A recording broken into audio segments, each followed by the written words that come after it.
Jam wale mon bandiraɓe musidɓe tedduɓe yeɓiyankoɓe Ayaw Pindi TV min calmini on ɗo gonɗon e ɗo gonirɗon yo jam e kisal Allah wone mon min bismi mon e ruɓindo jandeji subaka hande o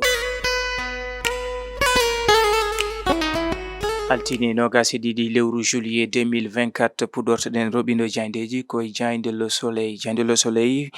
ko abbi e temedere capanɗe jeenayi ujunere innama ade ɓen sukaɓe ɓe ganduɗa ko waɗoɓe examen du brevet de fin d'études moyen ko kamɓe tigui jaɓɓere centre uji ɗi wadde kawguel mabɓe. Jande le Soleil yarti ha joni e ko fatuno e mo ganduɗa ko Ahmadou Ali Mbaye. Kanko Ahmadou Ali Mbaye o arti noon e caɗele ɗiɗo haalulaji toon to université Cheikh Anta Diop mo Dakar. Kanko recteur Ahmadou Ali Mbaye o arti ko fatuno e manda makko kono noon holliti ma ko yete ko jonde waɗe beele artude oɗon crise toon to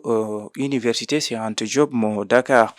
Jande source a arti ko fatuno noon e oɗo modification du règlement intérieur mo assemblée nationale ngal ɗon dosgal ngal ganduɗa ko potgal waylede ɗum noon saabo ha kanko mawɗo jagorɗo Ousmane Sonko o waɗa ko yete ko déclaration de politique générale makko lulnde ma jooɗo toon to Saly Mbour beele artude ko fatuno e on modification mo règlement intérieur. Nden jonde noon ko hande ha talata jango ha joni e Jande source a Aïda Mbodj ɗum noon ko caggal jonde nde mbanno kuccodiral mabɓe e jandiyankoɓe artude balɗe temedere ko jooɗi e jappere leydi Sénégal. Kanko horejo leydi ndi Bassirou Diomaye Faye kanko Aïda Mbodj o arti e golle patamleme ɗe waɗi kanko horejo leydi ndi kono noon kanko Aïda Mbodj e yaadiɓe mabɓe ɓe bedditima gawe tigui ɓen ɓe ganduɗa ko yannoɓe e jaltal kanko horejo leydi ndi Bassirou Diomaye Faye. Jayinde Besbi le jour arti e combat tawi noon ko dikkodiral hanki omo ganduɗa ko Balla Gaye kam e Tapha Tine ɓe kolliti jandoni koye arti Balla Gaye ne wayno ko kañum tigui liɓi Tapha Tine. Besbi le jour arti ha joni e ko fatuno e jonde kuccodiral e jandiyankoɓe ɓen ɓe ganduɗa ko yaadiɓe Bassirou Diomaye Faye kamɓe Ousmane Sonko. Aïda Mbodj o holliti balɗe temedere ko jooɗi e jappere leydi Sénégal ko ɗum golle pattam lamiji woni ko golli kanko horejo leydi Bassirou Diomaye Faye e yiide Aïda Mbodj. En ƴeewoytu Jande Vox Populi arti e ngal kuccodiral ngal ɓe mbadno hanki e jandiyankoɓe omo ganduɗa ko Aïda Mbodj e yaadiɓe mum tawi ko artude kay e bilan balɗe temedere ko jooɗi e jappere leydi Sénégal Bassirou Diomaye Faye. Kanko Aïda Mbodj ne wayno o arti e golle patamlame ɗe kanko horejo leydi ndi o golli kono noon jaltal mabɓe yande e ɓen ɓe ganduɗa ko landaji cerendiɗi jannoji e kanko horejo leydi ndi Bassirou Diomaye Faye. Vox Populi arti ha joni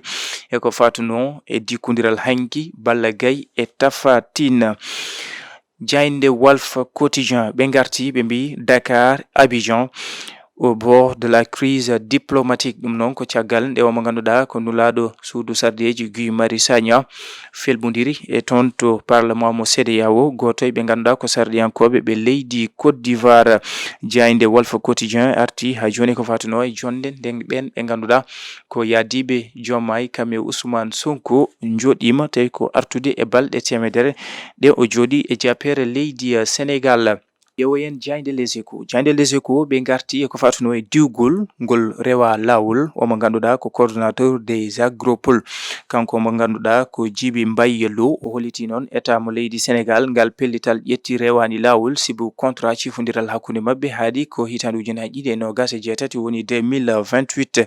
Jande Les Échos arti ha joni e pelɓodiral woni lamba hanki hono on mo ganduɗa ko Balla Gaye 2 mo Guédiawaye liɓi Tapha Tine on ɓiɗɗo mo Bawol. Jande Tribune arti ko fatuno noon e toɗɗugol ngol kanko horejo leydi Sénégal ngol o toɗɗoro yoga e ɓen ɓe ganduɗa ko directeur en ha e ɓen ɓe ganduɗa ko ardotoɓe yoga e won postoji ɓe kolliti noon teskama ko famille eno woruno ko kañumen tigui toɗɗere e ko ari ko kanko horejo leydi ndi Serigne Gueye Diop kañum e cabinet mum teskama ko famille mum tan woni e on cabinet kono noon ɓe garti on mo ganduɗa ko ɓiɗɗo jagorɗo kalfinaɗo jokkodiral leydi Sénégal kam e caggal leyɗele omo ganduɗa ko Nafi Fall. Kono noon Jande Tribune arti ha joni omo ganduɗa ko directeur général du port autonome mo Dakar Waly Diouf Bodian ne wayno dartini ko abbi temedde jeeɗiɗo ɓen ɓe ganduɗa ko gollotoɓe toon to port autonome mo Dakar temedde nayo ko kañumen tigui jeehi chômage.